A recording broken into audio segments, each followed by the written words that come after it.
today I'm pleasure to have my friend Aire here. We got him on the show. He's here to talk about, locking people down, what it's like coaching some of the best DBs in the league and, just football talk in general. So let's see what we got.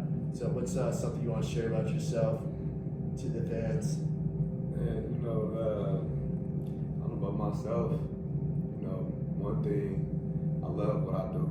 I have a high passion to be able to help people, help players, the way I know how, which is using football as a tool. Football to me isn't the end-all, be-all, the most important thing, but I love the game. What I love more is the passion to be able to help develop these kids physically and mentally, whether it's the youth or, the pro athletes. Put them in the best position to be successful, really being able to teach them accountability, responsibility, communication, leadership, integrity.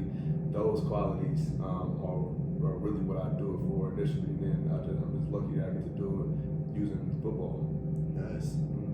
Yeah, so I was going to say, I'm not really a fan of sushi myself, and I know that you say I believe it's raw talent will take you to the league, but discipline will keep you there. What would you say about raw talent?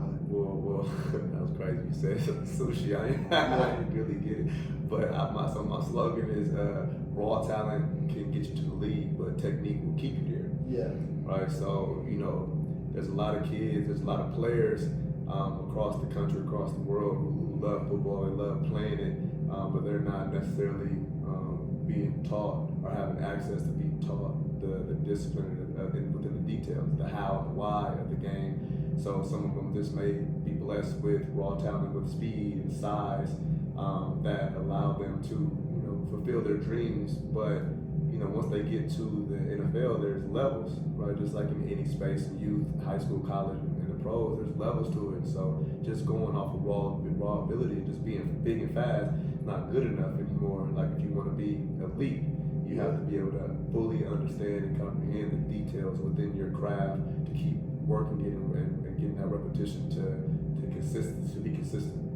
Yeah, so you're a DB specialist, so you had to put all the pieces together, build your ideal DB that you would have. From players, taking players. Yeah, from players, height, you can kind of go all over the place with this one. Okay, but so you would be specific, about I would have you could say Deion speed, something like that. Oh, that's a tough one, man. All right, I would say, I guess the footwork of I don't know, it's tough. So I like the mental capacity of somebody like Asante Samuel. He was very smart. He wasn't the biggest or fastest, but he was very smart. So having the mental side of the game and comprehension of the game, I would have a DB with his mental. I would say, I could say Deion's speed. I can say probably somebody like Richard Sherman's height with Darrell Revis's man coverage ability, right? I think he was the best man coverage corner that's played the game, most consistent at it. It can go to anywhere on the field, slide or outside. So having that is great. I say, if I want to say, I don't know what else. You like ball skills? Ball skills. Oh, okay. I'd say, who do I like that got the ball skills? Gotta go Josh Norman. He some good picks. He has some good picks. There's somebody at the tip of my tongue that I'm thinking of with ball skills and we're just keeping it at corner, right? Not safety. Yeah. Because there's some safety that can. Charles Woodson. Yeah, Charles. Oh, I love Charles Woodson. Yeah, so I would say Charles Woodson because he was a ball hawk. He's got 63 picks or something. Yeah, so Charles. Yeah, Woody.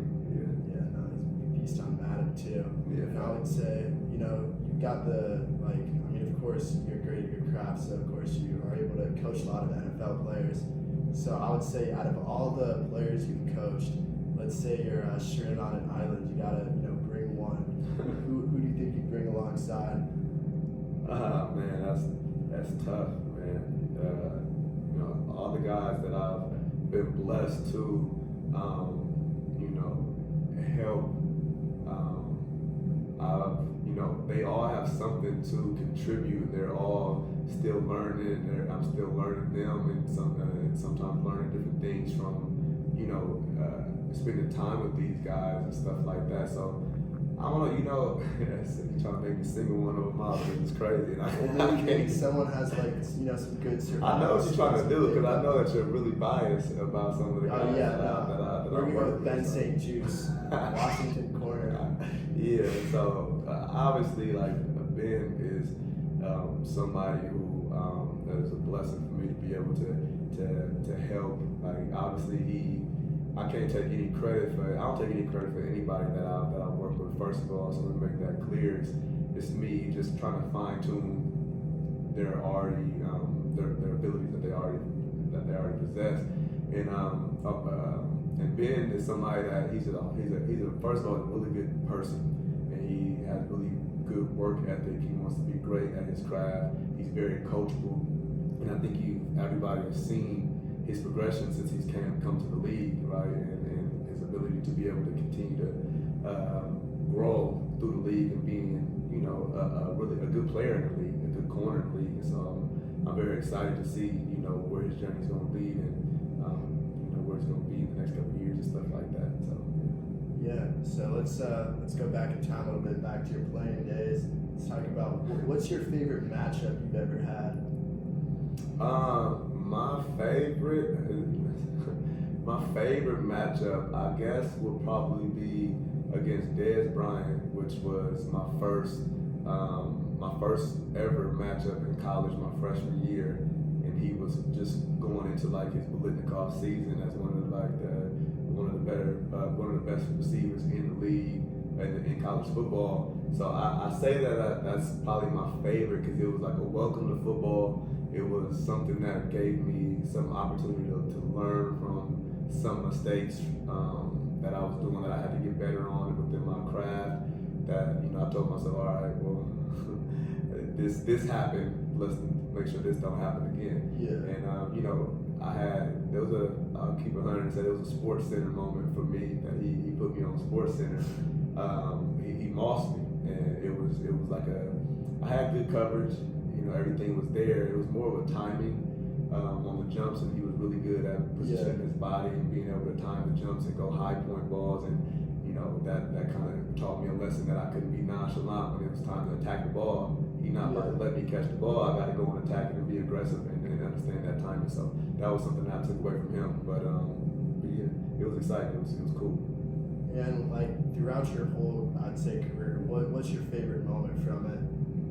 I think my favorite moment was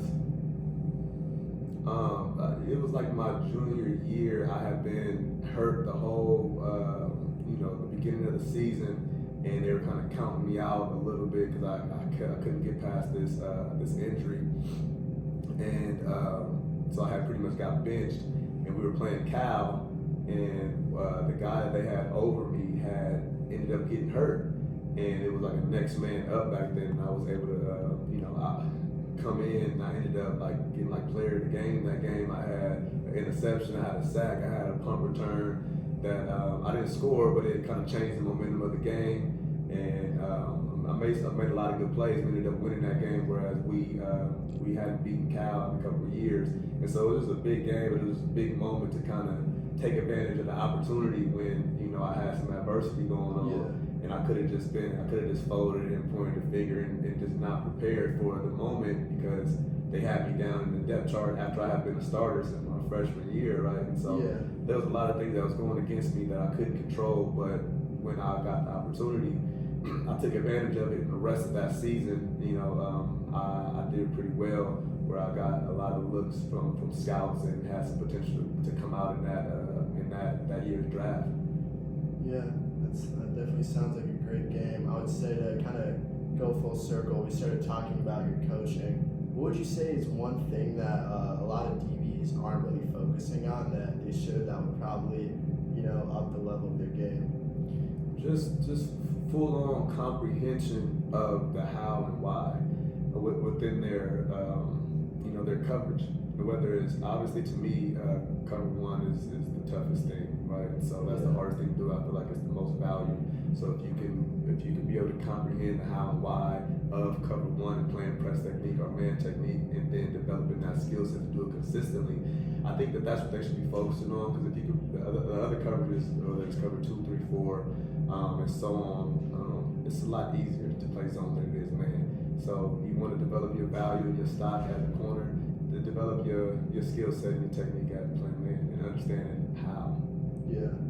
I would say, last question of the day, we'll keep it with what's going on in society today. So, not to get political on anything, but Stephon Diggs to the Texans. What do you think about that? I think it's crazy. I think it's great. I think what D'Amico Ryan, right, the head coach, I think his presence coming to the program, to the organization, has been really great for that community, for that program, and all the moves outside of Stephon. Like obviously Stephon, I believe, is arguably top 5 receiver in the league.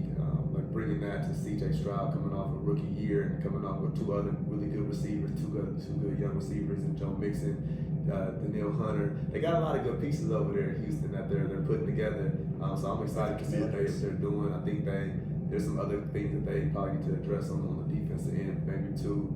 But overall, man, they got a good thing going over there.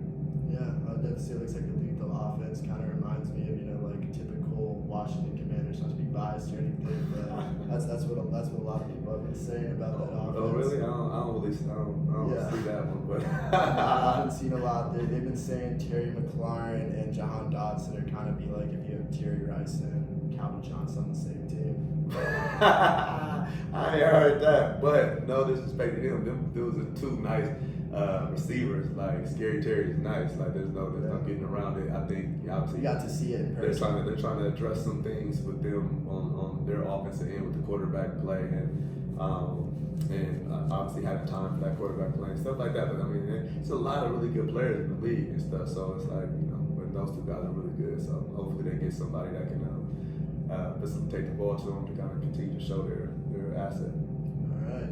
You got any concluding message or? Yeah, man. Again, just seek. If you're seeking to be great, seek the work and the people necessary to help you gain that knowledge. Don't just be complacent. And if you do continue to make your progressions, find ways to continue to motivate you. Surround yourself with people to motivate you to continue to get better. Because everybody that's elite, like I said, there's levels. Everybody's continuously working to be great. So if you're playing a game, if you're playing this game or any game of life, work to be the best at it and find those resources to be able to put yourself in a position to be consistent. All right, hey man, thanks for coming out. Yeah, for sure. All right. Yeah.